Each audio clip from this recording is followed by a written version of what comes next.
Christmas evening, babes! Art thee keeping safe in these times? The world is still on fireth. Thee may not have disnoticed, because it's been on fireth for so longeth. Thee did get useth to it.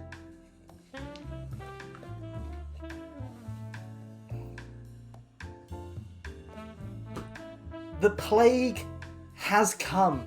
Soon we will all be free of these mortal bodies. And it's not getting any better. The virus will probably have a second peak, and America is probably going to burn in a civil war. Which isn't a bad thing, but it will affect trade. But it will be worth it. Burn. Traitors. Now, you might not remember this, but there was a time that existed before 2020. To be honest, I think we should just start over. Year 1. All knowledge before this time was lost to the flames. It's better that way, I've got a lot of unpaid taxes. 2011, Sharp Entertainment, the production company that has brought us such hits as Man vs. Food, a show all about eating what it describes as big food, which is obviously only a concept that works in America, though I'm pretty sure you just call it regular servings over there. But also 90 Day Fiancé, a show talked about by YouTubers so much you might mistake it for someone breaking copyright or whatever new drama is happening in the month that you're watching this video. Gotta keep the references fresh for the future. Sharp Entertainment also brought us Doomsday Preppers, an American show produced for National Geographic, presumably because they got bored of filming animals or whatever else they do. The concept of the show is to follow some nutcases through an MTV Cribs tour of their Doomsday bunker setup. Hi, my name's Rebecca, and welcome to my bunker. Over here is where I keep my knives for stabbing scavengers when they come in the window, and here's where I keep my other knives, in case the scavengers find the other knives. And down here, that's where I keep my tin food, for bashing the brains in of scavengers. Then, at an end, a company somehow ranks their setup for survival during an apocalypse, which seems like a niche company idea. Oh, I'm an investment banker. What do you do? Oh, I evaluate people's doomsday preparations, with the only references being movie and TV and my own imagination. Is the job market that bad? Oh yeah, I have no skills. Doomsday Preppers are nihilistic people who are also insanely proactive. You've got a lot of practical preppers storing canned food, producing self-sufficient farms, finding alternatives to main grid power, stocking medical supplies and bog roll. You've also got ones who are absolutely insane. I've stocked away 10 handguns in the eventuality that the radiation mutations will give me 8 more arms. Everyone may be dead in the apocalypse, but I'll still find someone to kill. I have nothing but respect for preppers. I think it's really cool to be constantly imagining the end of days and being an absolute sociopath when it comes to other people, believing as soon as the power goes down, everyone will turn into bandits and raiders, and you'll have to gun them all down in your special designed concrete kill corridor. Also, as we've all discovered recently, hey, maybe things can go wrong.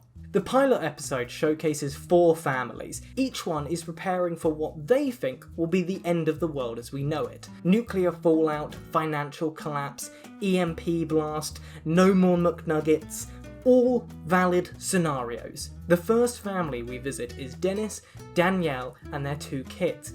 Before we take a look at his setup, I want to point out that the doomsday scenario he talks about is a CME. I'm preparing for a coronal mass ejection in 2012. Now, I didn't know what a CME was, a coronal mass ejection. All I knew is that it would shut down power. This was filmed in 2011, possibly 2010. I found this video with him talking about CME, and a day later from watching this video, another video comes out all about CMEs. Tell me how this kind of thing keeps happening to me if the universe is not built for me. I am either a god and don't know it, a demigod, or the chosen one. Pick whichever you prefer, those are the only 3 options. Here's the thing, I thought the weirdness was over with that. He says they are preparing for a CME in 2012. Just some crazy guy with a 2012 end of the world theory, right? Well, Let's take a look at that CME video, huh? Another bad solar storm is bound to happen eventually. A storm as strong as the Carrington event missed Earth only by a small margin in 2012. What? So the guy was almost right. I mean, like 95% doomsday prediction correct. How are we not freaking out about this guy? CMEs are hard to predict too. You can estimate the percentage chance of it, but it's never 100%. Plus, if one is going to happen, you'll only get about a 30-day warning. How did he get this right? We should be asking this dude what's going to happen next. He's not 100% accurate, but he's closer than anyone else. If that guy says an asteroid is going to miss Earth, I'm assuming it's going to hit, you know?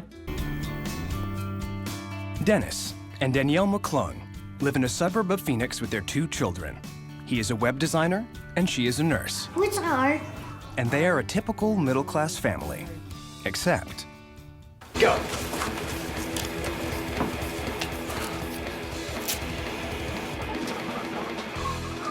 I'm preparing for a coronal mass ejection in 2012. Oh yeah, those kids are having a very healthy upbringing. Do you notice how it says he's preparing for a coronal mass ejection in 2012 and not me and my wife? Sorry, my wife and I, because I speak the Queen's English. You know why it's only him preparing? Because he knocked up his wife twice and then suddenly decided, you know what? I'm gonna go crazy. I'm sorry, honey, I'm just gonna lose it. I'm just gonna go psycho. And then his wife's like, oh, we got 2 kids, I've got yeah, okay, yeah, I'm prepping too, woohoo. I'm so sorry, darling. In 2012, Earth will be bombarded by a coronal mass ejection. This bombardment will knock our neighborhood and the world's electrical grid down. We'll have a couple days worth of water, about a week's worth of food, and in 30 days, our neighborhood's gonna be pure pandemonium. I mean, it's not. The world grid can kind of survive one of these things. It wouldn't be quick to repair everything, but we wouldn't all go crazy. You lose electricity for 10 days, you're not gonna all start murdering each other. I mean, let's be honest, I'm not gonna give that much credit to humanity. We probably would start murdering each other, but I mean, that's probably just after 1 day. Originally, our old pool was a 16 by 30 rectangle, and in this 500 square feet, we're able to grow thousands of tilapia fish. If the food supply is disrupted in 2012 or 2013, Dennis will have his own self-sustaining food source. But until then, with over 1,000 fish in the deep end of his pool, he has to go fishing every day because his family eats tilapia nearly every single night. Yeah, they eat nothing but eggs and fish. Whoa, what a diet. He insists they are not bored of fish yet. We could make tilapia lasagna, tilapia tacos. We've been eating fish pretty much daily, and we haven't got tired of it yet. Of course you're not, mate. Just keep chewing. Just each bite, just keep chewing and smiling. Chewing and smiling. Yeah, I could eat fish for the rest of my life. I can't wait to eat another bite of fish flavored with chicken shit. The heart of Dennis's food production system is the minuscule miracle plant called duckweed. It not only purifies their water, but since it has as much protein as soy, they feed it to the fish, their livestock, and are exploring ways that, as a last resort, they can eat it themselves. Don't do that. No, don't eat. Just stop eating stuff. You can figure that out when you're desperate. You don't need to do it now. You know, when you're 200 days in, you're completely out of stored food. Oh, guess we gotta eat the duckweed. That's acceptable. Now, making a protein shake. You know, this stuff's getting so thick, we have so much of it, we should make a protein shake out of it. That's a good idea. Just try it out. Yeah. You know what I mean? Here. Ready? Tastes like lettuce. I'm not saying your wife hates you for forcing her to do stuff like that. I'm just saying that if a divorce paper did appear in the next couple of years, I would not be shocked. We have 8 hens that we raise in our pool. The city would allow us up to 10 hen, we only have 8. So we try to stay under the radar as much as possible. Why? What are you worried about? I thought you were worried about a coronal mass ejection from the sun, not the government. The apocalypse start and the bureaucrats crawl out of government hall. Armed with staplers, they hold you up. We know you've got 10 chickens in there. We've got the file. The brutalist post-apocalyptic gang. So in order to get through this, we have to think a little different than most preppers because we're thinking about providing for ourselves as long as possible, being truly self-sufficient. Cheers to the end of the world. To survive. Yeah, I wonder why you cut that shot before they actually drank that. Yogurt and duckweed. Oh.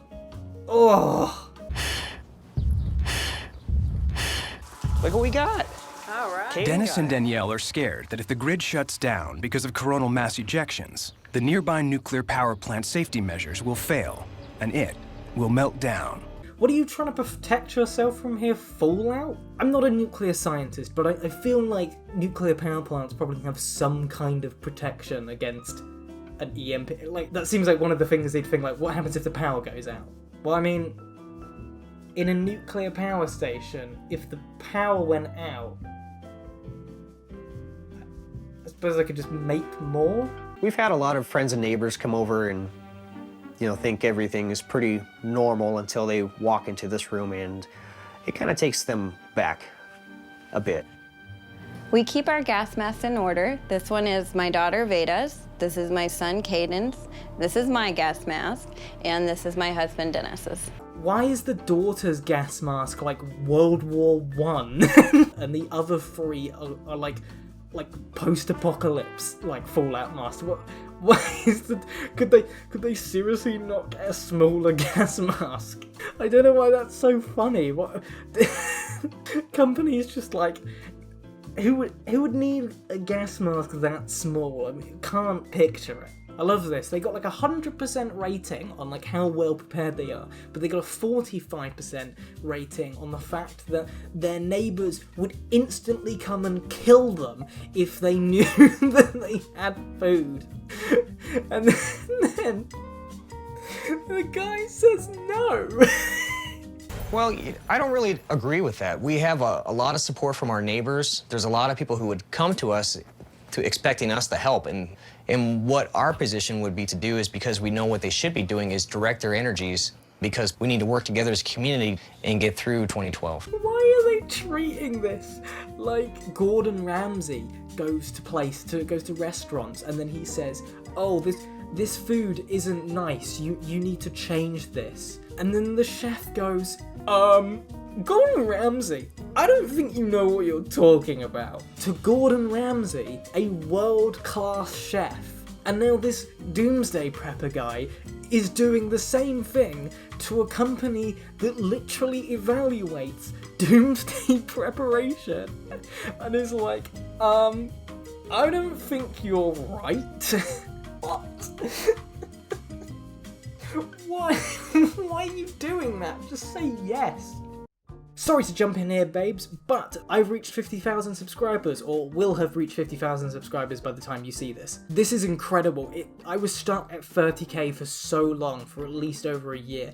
It is amazing to be able to finally reach it to another milestone like 50k. Thank you to everyone that subscribed and is now supporting the channel. Frankly, I think this channel is very, very healthy right now, and I'm feeling really good about it. So thank you very much for that. I did promise a little while ago that if I reached 50k, I would do a Q&A. The last Q&A I did was for 30k, but again, was stuck at that for a long time, so it was a year ago, and we got a lot of new people now. So if you want to ask a question for the Q&A, please feel free to, and write them down in the comments, right at the start or the end of your comment, #AskTati. That way it just makes it slightly easier for me to actually find your questions. So if you want to ask me a question, put a #AskTati, and I will be answering as many of them as I can in the Q&A video when I do it. Thank you very much for subscribing, guys, and enjoy the rest of the video.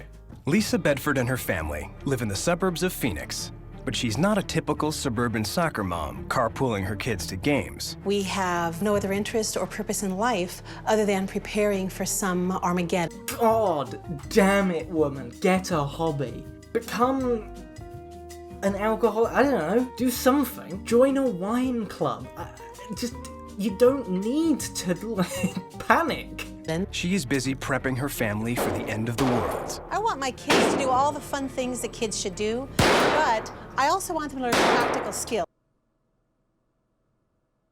Oh my god, America, please, please, you're so funny. You are so funny. Your entire country is a joke. You are the practical joke on Earth. Never change.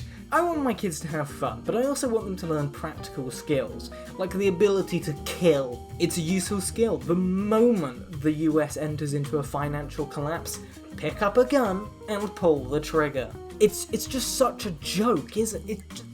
It's just, I'm a white mum, I've got that Karen-ass haircut, and I'm teaching my kid how to shoot a gun. America doesn't have a gun problem, it's fine. Don't even think about it. Don't even for a second believe that I, Tatiana Pirogova, a British cross-dresser, suggesting that America, the country with the largest mass shootings in the world, has a gun problem. That would never happen. Your country is great. So don't, just ignore me. Just ignore me. Just carry on. Lisa Bedford and her husband have a daughter, son, cat, and dog. Also, is the husband not involved in this video? Did she get the camera people in while he was away? Or did he didn't want to be associated? Listen, whatever my wife is doing, I don't want to be seen. I think to a non-prepper, what we do would seem like an obsession.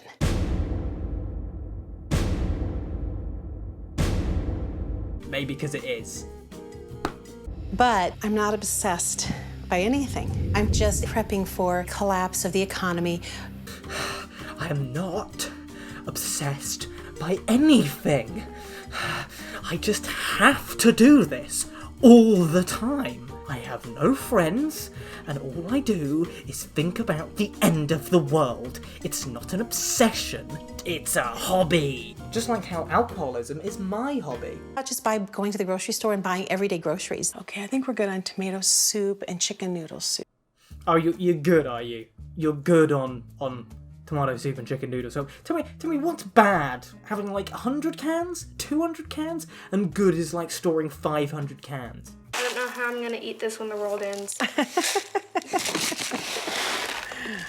The world's not gonna end. You act like it. No, it's not gonna end. It's not gonna end. Don't worry. Keep storing that rice. Oh my god. Oh my god, there's a can of chicken soup missing. We're fucked. But in a world gone mad, preppers believe that those who remain hidden and are not perceived as resource-rich targets will be the ones to survive. That sometimes might mean getting food delivered at night.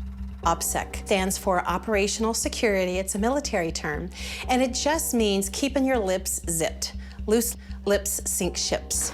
And so for us, we really don't talk a whole lot about what we do. I don't want my household and my family to be in the middle of someone else's bullseye. Right, so the way you've decided to keep a low profile is you have like things delivered at night and everything, so no one in your neighborhood knows that you're storing a lot of food.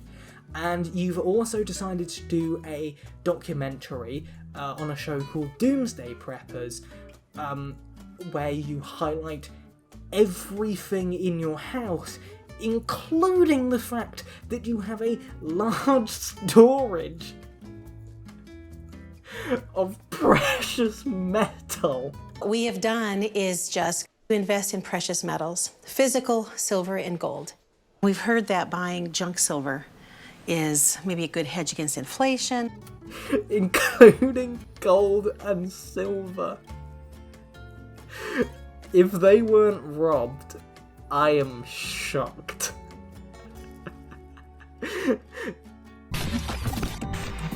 Lisa has chosen to ignore our expert's advice. Why does why are they treating it like this?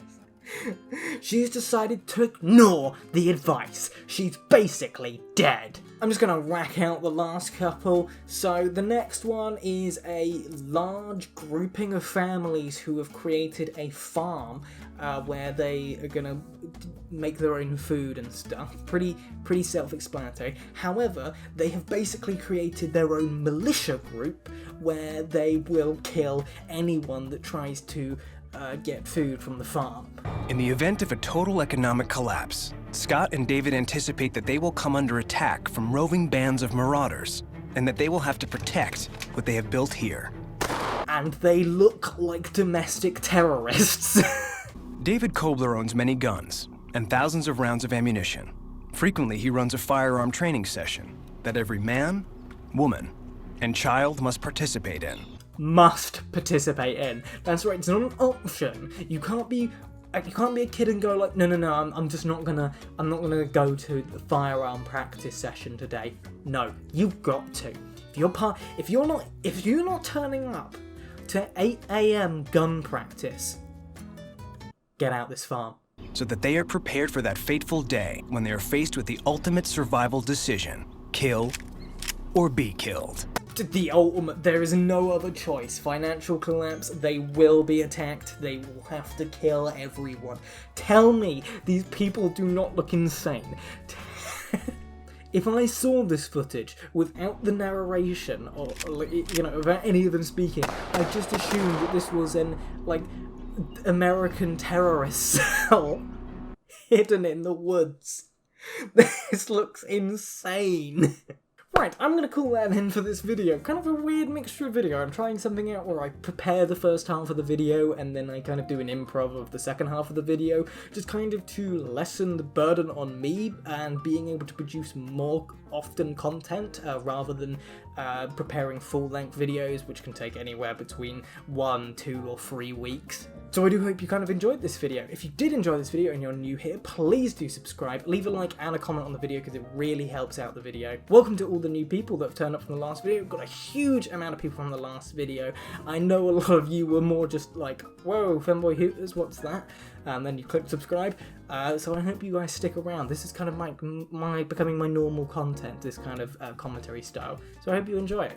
I have a Patreon and I have an OnlyFans. If you feel like you can support and want to support them, then please do check them out. I have a Twitter, I have an Instagram, and I have a Discord. All the links to those will be down in the description. I received so much fan art in the time I was away. Thank you, everyone. This was amazing. I love seeing fan art. I absolutely adore it. There's a email address down below for the fan art email address. Basically, it just helps me compile all the fan art a little bit better. So thank you all for that. But anyway, babes, thank you all for watching. I hope you did enjoy, and I will see you next time.